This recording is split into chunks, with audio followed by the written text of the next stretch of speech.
Welcome to the Divorce Survival Guide podcast, where we have open and honest conversations about co-parenting, separation, divorce, and the hardest question of all, should you stay or should you go?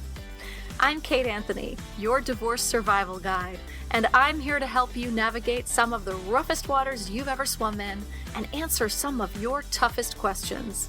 I've been to hell and back.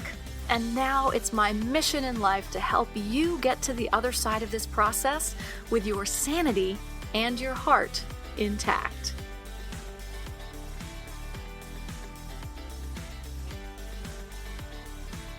Hey everyone, I am recording this on Wednesday morning, November 6th at 8:49 a.m.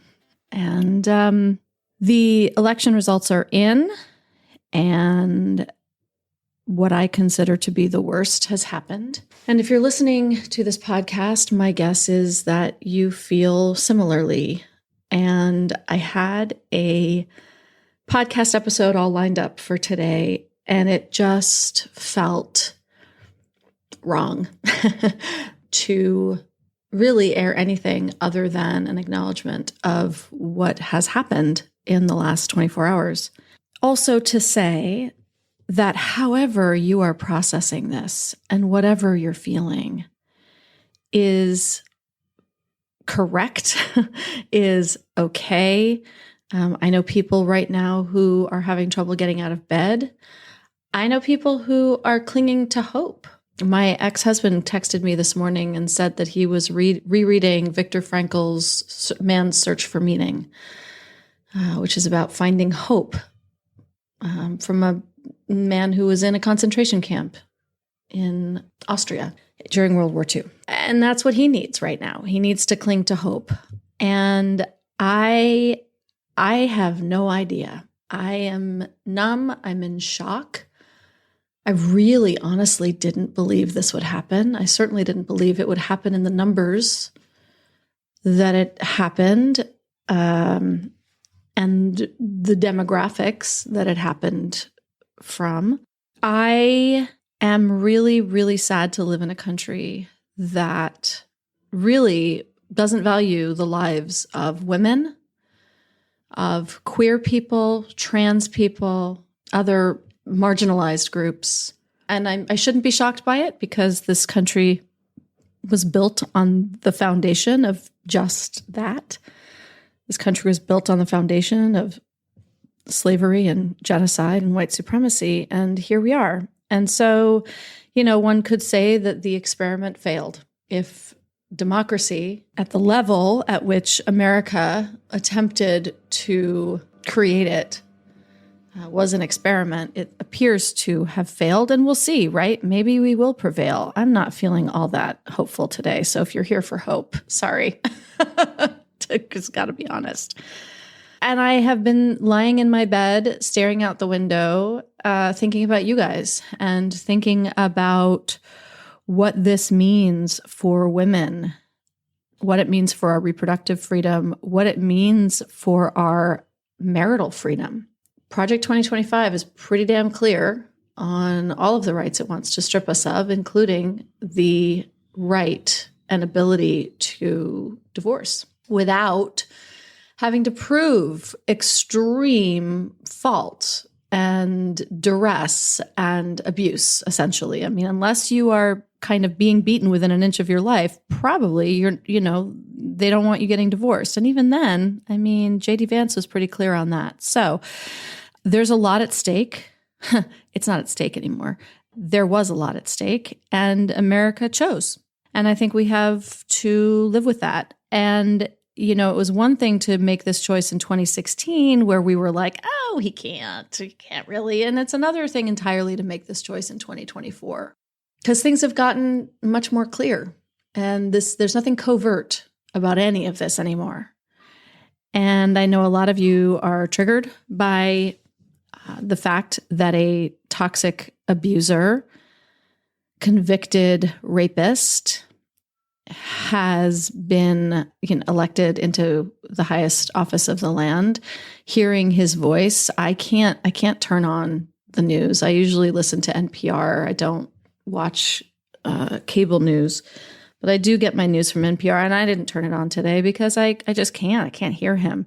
By the way, those of us who grew up in New York City have been subjected to this man for our entire lives. So, I mean, it's enough. Point being, whatever you feel today, if you are reading people's calls for, hope and the rallying cries for reaching out to people and that we have to keep fighting and all of these, whatever it is, and you're just like, I fucking can't. Same, girl. Same. As I said, whatever reaction you're having, whatever response you're having, however you're feeling right now, it's okay. If you need to take a day off of work, take a day off of work if you're able. If you need to bury your head under the covers and binge eat and binge watch Netflix, great, do it. If you need to stay busy and you need to sort of keep pressing ahead so that you can stay sane, do that. There's no wrong way to be today. There is no wrong way to be at all. There is a slogan out there about chop wood, carry water, right? And I think our version of chop wood, carry water, what I understand that to mean, I haven't done any research on it, but I'm assuming, I'm sure it comes from something specific, but the chop wood, carry water is sort of, it's like, what do we have to do? What's in front of us? We got to chop wood, we got to carry water if we were settlers. But for us, it's like, okay, make your bed, eat something. I just had some toast today. That's all I've had, and coffee. Try to do the barest minimum for yourself to survive in this moment. Try to answer your children's questions as best as you can.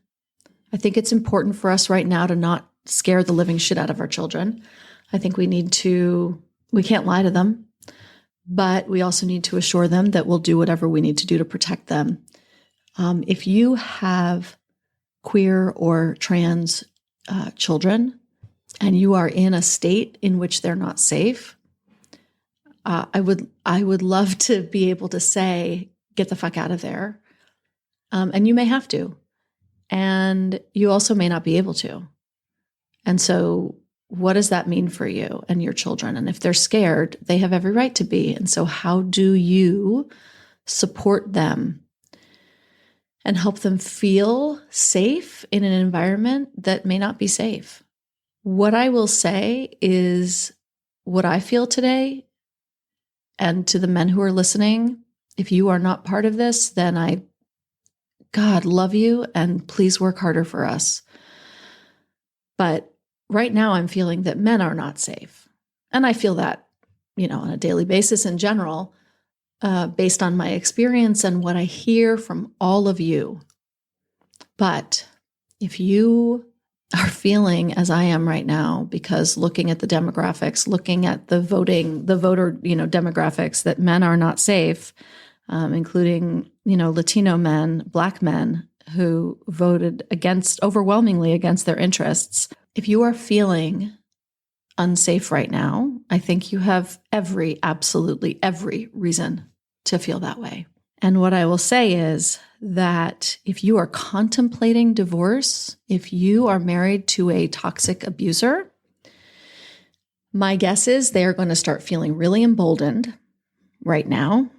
They are going to be feeling that their power and control is even more powerful than it has been, that their rights to your body, your time, your labor, your servitude is more warranted and more lauded.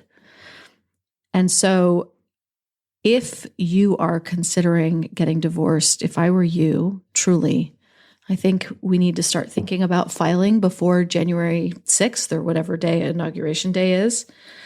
I think you have 2 months to make this decision and to file some paperwork. I don't think this is going to get any easier.